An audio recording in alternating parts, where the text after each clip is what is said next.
اعوذ باللہ من الشیطان الرجیم بسم اللہ الرحمن الرحیم ربی ادخلنی مدخل صدق واخرجنی مخرج صدق واجعل لی من لدنک سلطانا نصیرا اللہم صلی علی سیدنا محمد وعلی آلہ وصحابہ وازواجہ وبارک وسلم۔ السلام علیکم جی، ہم آل عمران سورہ کا دوسرا لیسن جو ہے الحمدللہ شروع کریں گے، اور اللہ کے فضل اور کرم سے ہمارا جو سورہ بقرہ والا اس کی اشاعت کا کام ہے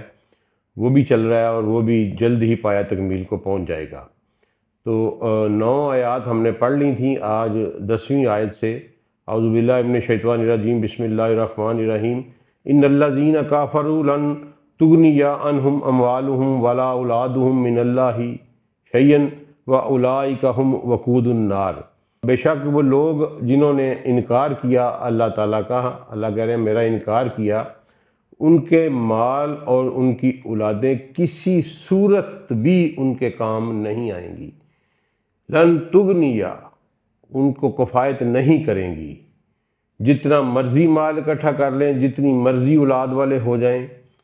وَأُولَئِكَ هُمْ وَقُودُ النَّارِ، اور ایسے لوگ جو ہیں یہ آگ کا ایندھن بنیں گے۔ کدابِ آل فرعون،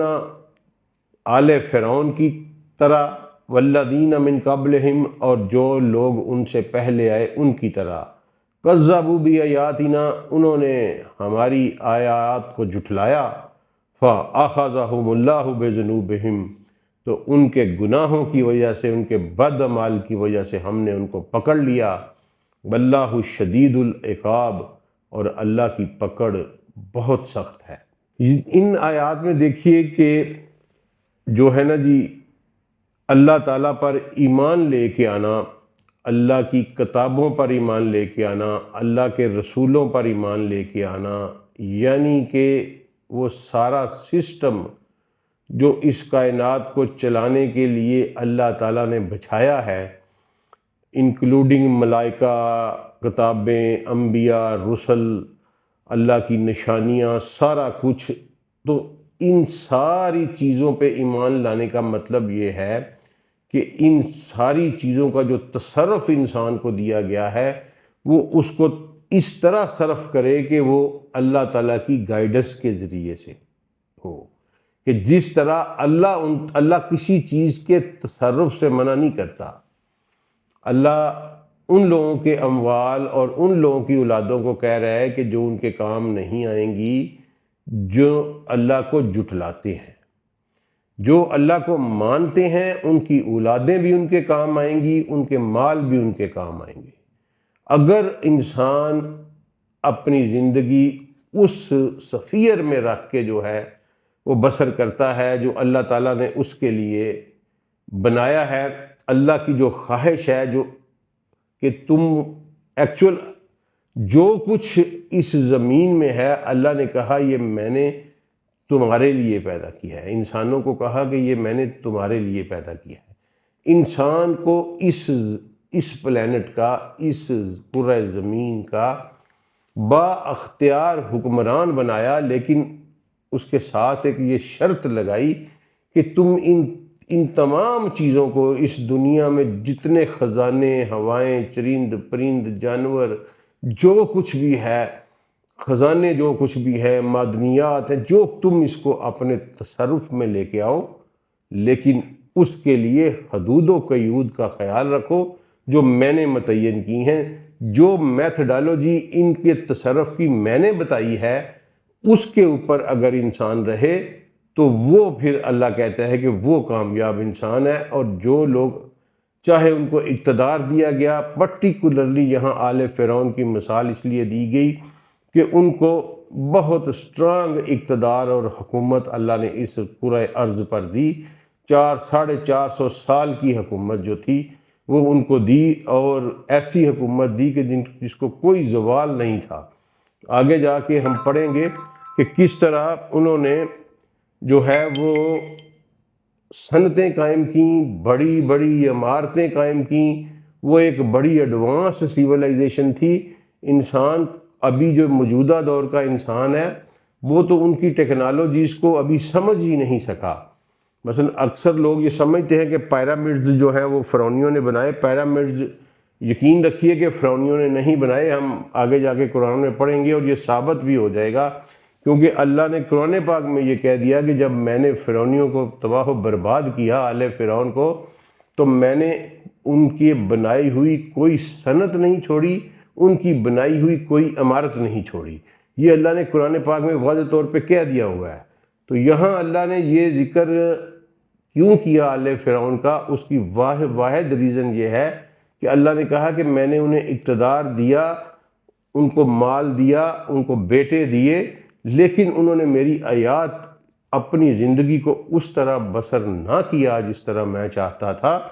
تو لہٰذا میں نے اسے پکڑ لیا. اور اللہ تعالیٰ اپنی پکڑ سے محفوظ رکھے. اللہ تعالیٰ کی پکڑ بہت سخت ہے. اللہ تعالیٰ ہم پر رحم کرتا رہے، ہمیں اپنے حفظ و امان میں رکھے اور ہمیں اس طرف نہ لے جائے کہ اللہ ہمیں پکڑنے پر جو ہے وہ مائل ہو، یا اللہ ہمارے اعمال کی وجہ سے ہمیں پکڑ لے. اللہ ہمیں اپنی حفاظت میں رکھے. آگے چلتے ہیں. کل للذین کافروا ستغلبون وتحشرون الی جہنم وبئس المہاد. اور آپ اے میرے رسول صلی اللہ علیہ وآلہ وسلم ان لوگوں سے کہہ دیجئے جو میرا انکار کر رہے ہیں، ستغلبون، تم مغلوب بھی ہوگے، تم پر غلبہ بھی حاصل کیا جائے گا، وتحشرون الی جہنم، اور تم پھر اکٹھے بھی کیے جاؤ گے، جہنم کی طرف لے جائے جاؤ گے. وبئس المہاد، اور وہ بہت برا ٹھکانہ ہے رہنے کے لیے. یہاں اللہ تعالیٰ یہ جو دو لفظ یوز کیے، ستغلبون وتحشرون، کہ دنیا میں بھی تمہیں ذلت ہوگی اور آخرت میں بھی تمہیں ذلت ہوگی. دنیا میں بھی تم مغلوب کیے جاؤ گے اور آخرت میں بھی تم مغلوب کیے جاؤ گے. تو یہ جو ہے اللہ کو جھٹلانے والے، اللہ کے اوپر ایمان نہ لانے والے، اللہ کے سسٹم کے متضاد سسٹم بنانے والے دنیا میں، یہ کبھی بھی غلبہ حاصل نہیں کر سکتے اگر ان کے مد مقابل راسخ العقیدہ مسلمان ہوں. تو یہ کبھی بھی غلبہ حاصل نہیں کر سکتے. اگر آج ہم ان کا غلبہ دیکھ رہے ہیں تو اس کی ریزن یہ ہے کہ ہم خود انہی کا نظام اپنائے ہوئے ہیں. یہ بات سارے کے ساری سورہ آل عمران جو ہے یہ بہت زیادہ اس کا حصہ نظام پہ ڈسکس کرے گا. اب دیکھیے کہ پچھلی آیات میں بھی اللہ نے فرعون کا دے کے مثال ان کے اقتدار کی وجہ سے ان کی مثال دی، نظام کی وجہ سے مثال دی، اور یہاں بھی اللہ تعالیٰ یہی بات کہہ رہے ہیں کہ تم ضرور مغلوب کیے جاؤ گے. اگر تمہارے مقابلے میں جو مسلمان اٹھے تو وہ تم پر غلبہ حاصل کر لیں گے. اچھا جی، یہ آگے واضح ہو جائے گا اس آیت کا مدعا جو ہے. قد کان لکم آیات فی فئتین التقاطا، اور یہ تمہارے لیے ایک نشانی ہے جب دو جماعتیں آپس میں بڑھ گئیں، آپس میں لڑ گئیں، دو گروہ آپس میں لڑ گئے. فئۃ تقاتل فی سبیل اللہ، ایک گروہ اللہ کی راہ میں لڑائی کر رہا تھا، قتال کر رہا تھا اللہ کی راہ میں. وَأُخْرَى کافرۃ، اور جو دوسرا تھا وہ جھٹلانے والے تھے، وہ کافر تھے. یرونہم مثلیہم رأی العین، اور وہ جو تھے وہ ننگی آنکھ سے، نیکڈ آئی سے ان کو اپنے ایکیولنٹ، اپنے برابر ہی دیکھ رہے تھے. یہ میں آپ کو سمجھاتا ہوں. واللہ یؤید بنصرہ من یشاء ان فی ذلک لعبرۃ لأولی الابصار، اور وہ جو تھے وہ اپنی نیکڈ آئی سے ان کو اپنے برابر کا ایکیولنٹ سمجھ رہے تھے. مثلیہم کا مطلب جو ہے یہ ایکیولنٹ ہے. یہ جو اردو کے میجارٹی تراجم میں دگنا لگا دیا ہے، یہ دگنا بالکل قطعی طور پر نہیں ہے. یہ ابھی میں آپ کو اس کی پوری وضاحت کر دیتا ہوں. اور اللہ جس کی چاہتا ہے اس کی مدد کرتا ہے اور اس کو قوت عطا کرتا ہے. اور اس سارے کھیل میں یہ جو کچھ ہوا اس میں لعبرۃ لأولی الابصار، کہ جو آنکھوں والے ہیں، جو دیکھتے ہیں، اس پہ غور کرتے ہیں. اولی الابصار، جو دیکھتے اور غور کرتے ہیں ان کے لیے بہت بڑی ایک عبرت کا سامان ہے۔ یہ آیات جو ہیں جی یہ غزوہ بدر کے متعلقہ ہے۔ تو ہوا یوں تھا کہ اللہ نے کہا کہ ایک گروہ جو ہے وہ لڑ رہا تھا اللہ کی راہ میں، اور ایک کافروں کا گروہ تھا،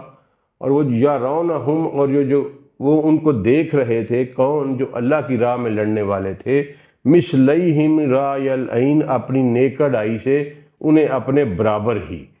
اچھا، اب ہوا کچھ یوں تھا جی کہ رسول اللہ صلی اللہ علیہ وسلم جب جماعت لے کے نکلے تو وہ کوئی 313 یا 10 یا 16 جو بھی روایات میں آتا ہے،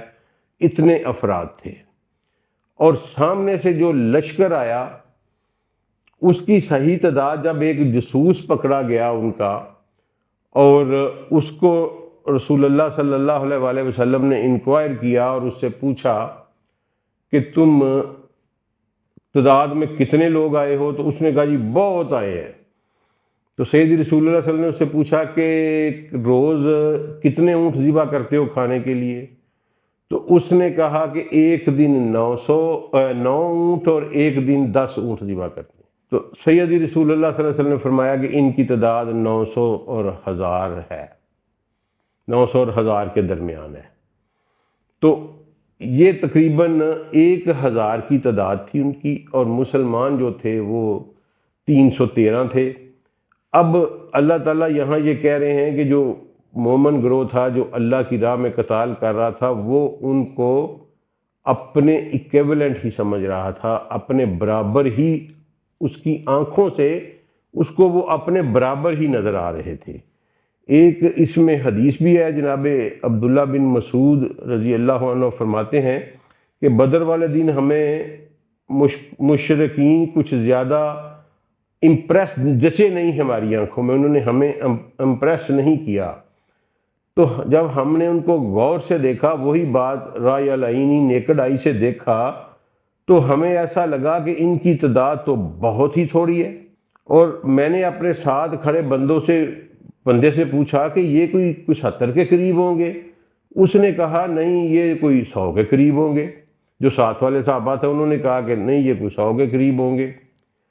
تو پھر جب ایک شخص پکڑا گیا تو ہمیں پتہ چلا کہ ان کی تعداد 1000 ہے۔ یہ الطبری کی روایت ہے عبداللہ بن مسعود رضی اللہ عنہ کے۔ اچھا، یہ بالکل ایسے ہی ہوا تھا۔ اللہ تعالیٰ نے مسلمانوں کے ڈی مورلائزیشن سے بچانے کے لیے اور ان کے مورال کو ہائی رکھنے کے لیے اللہ نے اپنی قدرت سے کافروں کی تعداد جو ہے نا وہ کم کر کے دکھائی مسلمانوں کو۔ اور یہ پھر آگے آ کے سورہ انفال کی ہے آیت نمبر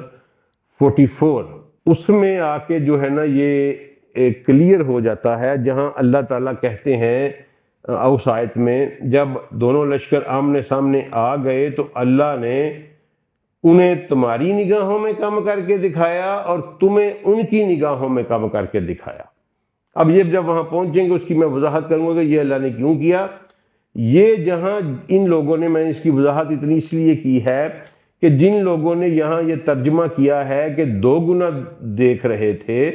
ٹھیک ہے جی، مثلیہم کو انہوں نے 2 گنا کر دیا، یہ پھر قرآن پاک کے سورہ انفال کی آیت سے یہ آیت ٹکرا جاتی ہے، اور پھر اس کی انہوں نے مختلف تعویلیں دی ہوئی ہیں، حتیٰ کہ مثلیہم کا ترجمہ جو ہے وہ ایکویولنٹ کے علاوہ دگنا ہو ہی نہیں سکتا۔ تو یہ بالکل ایسے ہی ہے کہ جو اللہ نے وہاں کہا کہ مسلمانوں کو کافروں کی تعداد جو ہے وہ کم کر کے دکھائی، تو یرونہم مثلیہم رای العین، تو وہ اپنی آنکھوں سے ان کو اپنے برابر ہی دیکھ رہے تھے، یعنی وہ 1000 تھے اور ان کو جو ہے یہ اپنے برابر ہی 300 200 300 نظر آ رہے تھے۔ اور جو تھے کافر، ان کی نظروں میں بھی اللہ تعالیٰ نے مسلمانوں کی تعداد کو کم کر کے دکھایا تاکہ وہ جو ہیں وہ بھڑ جائیں ان سے اور اللہ اپنا کام جو ہے وہ کر گزرے۔ یہ وہ سورہ انفال کی آیت میں جو ہے نا جی وہ پھر واضح ہو جائے گا کہ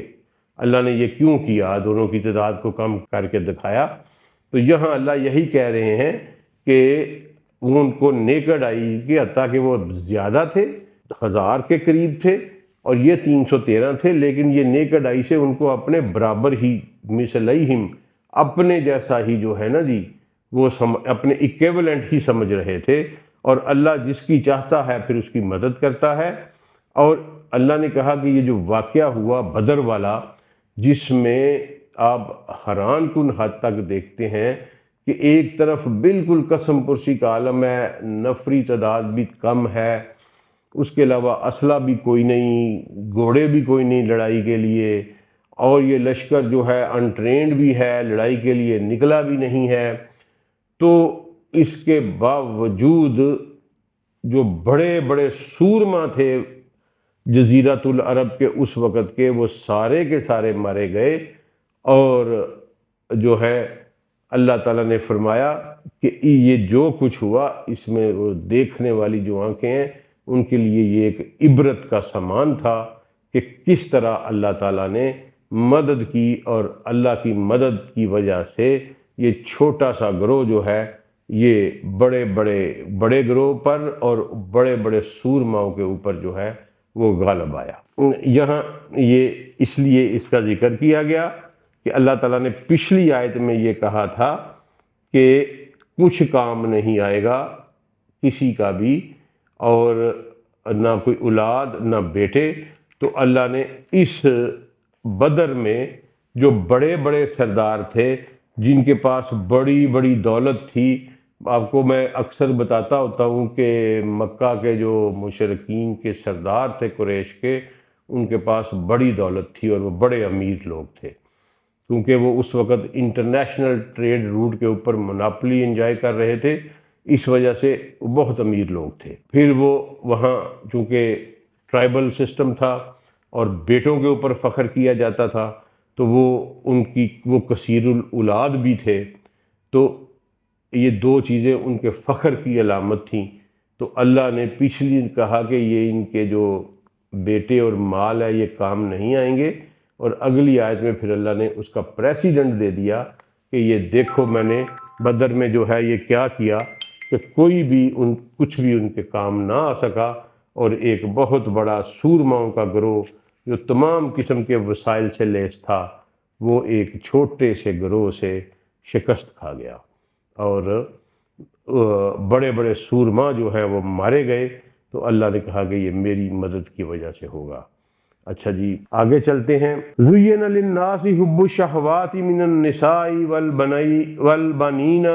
وَالْقَنَاطِيرِ الْمُقَنطَرَةِ مِنَ الذَّهَبِ وَالْفِضَّةِ وَالْخَيْلِ الْمُسَوَّمَةِ وَالْأَنْعَامِ وَالْحَرْثِ ذَلِكَ مَتَاعُ الْحَيَاةِ الدُّنْيَا وَاللَّهُ عِندَهُ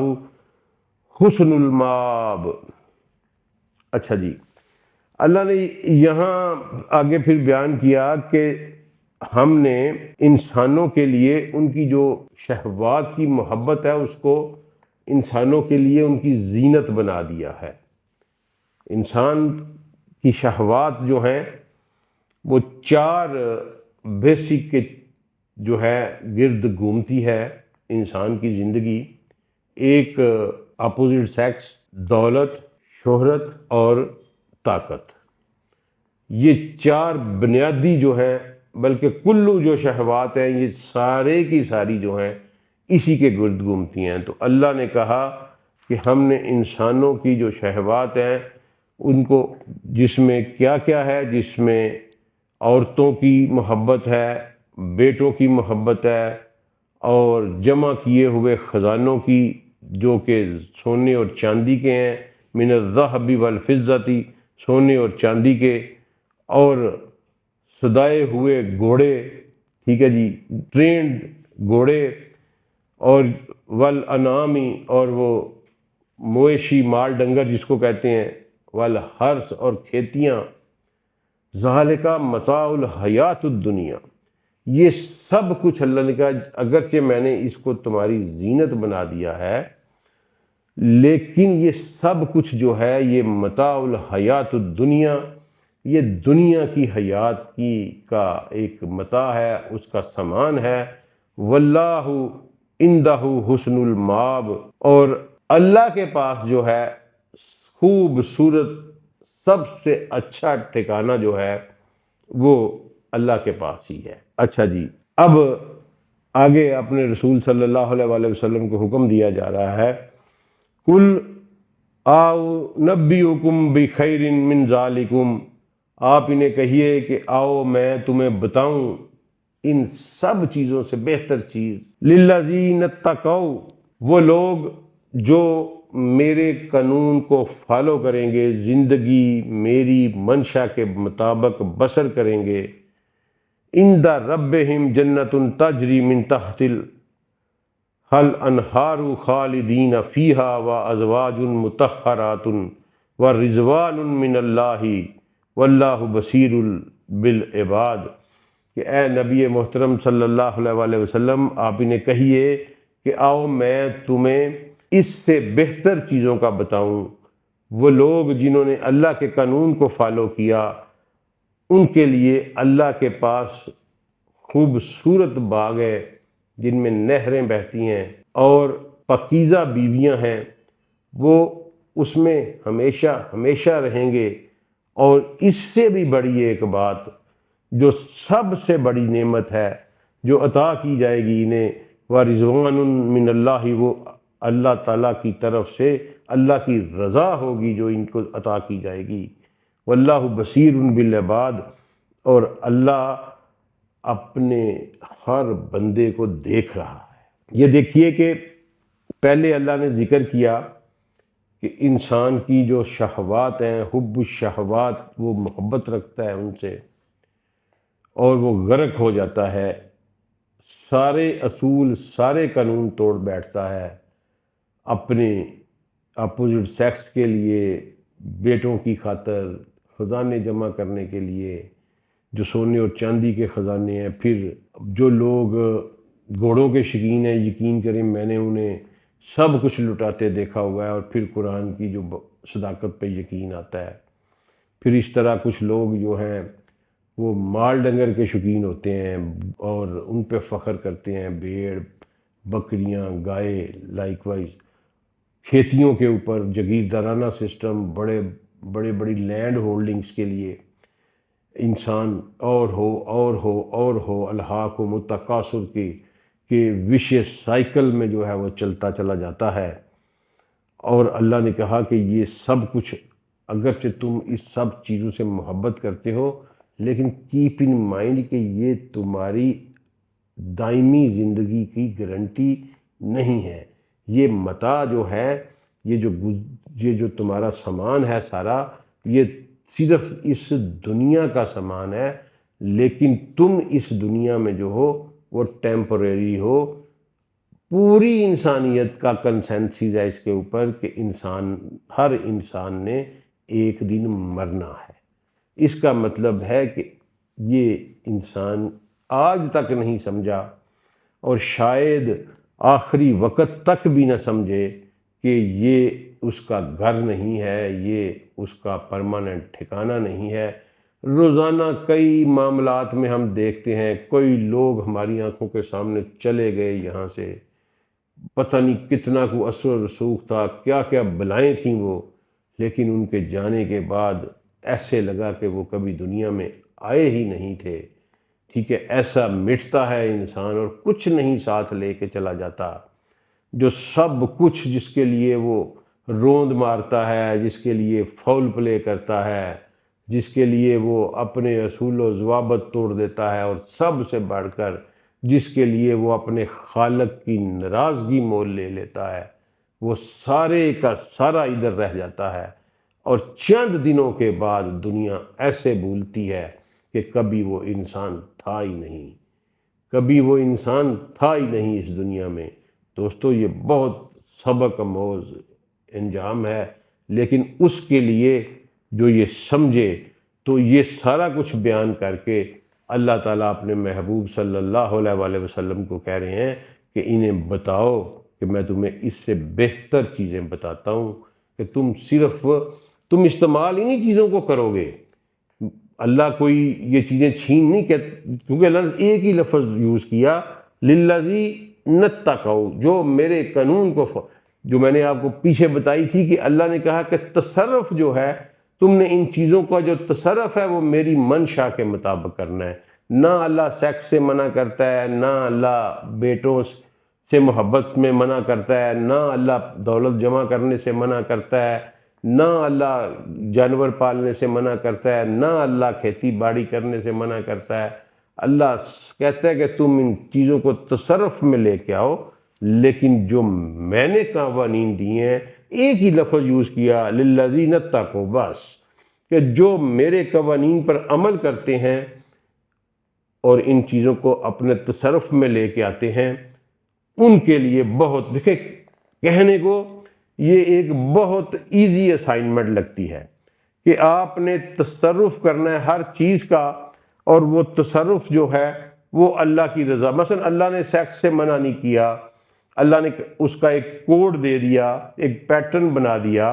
کہ تم اس طرح کر لو، اگر تم نہیں سنبھالے جاتے ایک سے تو دوسری کر لو، دوسری سے نہیں سنبھالے جاتے تیسری کر لو، لیکن تمہیں انصاف کرنا پڑے گا، ٹھیک ہے۔ اور اسی طرح پھر اللہ نے کہا کہ اگر تمہاری آپس میں بن نہیں پڑ رہی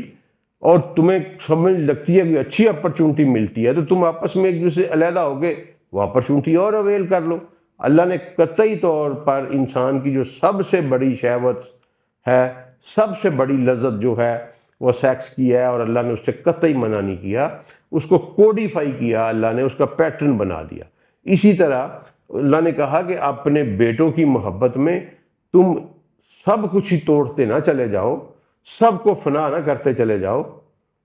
کچھ قوانین بنائے، اس طرح دولت کمانے کے کچھ قوانین بنائے کہ تم ضرور کماؤ، لیکن اس پہ اللہ نے کچھ قدغن لگا دی کہ تم ٹیکس دو، اپنی گورنمنٹ کو ٹیکس دو، تم اپنے گرد و نواح میں اپنے عزیز و اقارب کو جو غریب رہ گئے ہیں، میں نے تم پہ اتنا فضل کیا، تم یہ دولت کو اس طرح اپنے تصرف میں لاؤ جس طرح میں چاہتا ہوں۔ یہ جتنی چیزیں بھی اللہ نے اوپر بیان کی، اللہ نے قطعی طور پر منع نہیں کیا، اور اس کے لیے صرف ایک ہی لفظ استعمال، کوئی لمبی چوڑی بات نہیں کی، للذین اتقوا، وہ لوگ جو میرے قوانین کو فالو کرتے رہے۔ تو یہ اسائنمنٹ سوچا جائے تو چھوٹی سی ہے، ٹھیک ہے، لیکن جب انسان شہوات کے سمندر میں بہہ نکلتا ہے تو پھر اس کو کچھ سمجھ نہیں لگتی، پھر اس کی عقل اس کا سب کچھ جواب دے جاتا ہے، اور اللہ تعالیٰ پھر وہی کہہ رہے ہیں کہ میں جنت میں تمہیں خوبصورت وادیوں میں تمہیں جگہ دوں گا، اور وہاں تمہاری لیے پاکیزہ بیویاں بھی ہوں گی، اور سب سے بڑھ کر یہ ہے کہ میں تمہیں اپنی رضا عطا کروں گا، میں تمہیں یہ سرٹیفکیٹ دوں گا کہ تم سے میں راضی ہوا، تم میری مرضی کے مطابق زندگی بسر کر کے آئے ہو۔ اور پھر اللہ نے یہ آیت کلوز کی کہ واللہ بصیر بالعباد، ایک ایک بندے کو میں دیکھ رہا ہوں، کوئی یہ نہ سمجھے کہ میری نظر سے پوشیدہ ہے، سب کچھ جو شخص بھی اس دنیا میں ہے، وہ جو کچھ کر رہا ہے وہ میری نظروں میں ہے۔ تو یہ جناب ہم 15 تک پہنچے، تو اتنا ہی آج کے لیے۔ السلام علیکم ورحمۃ اللہ وبرکاتہ۔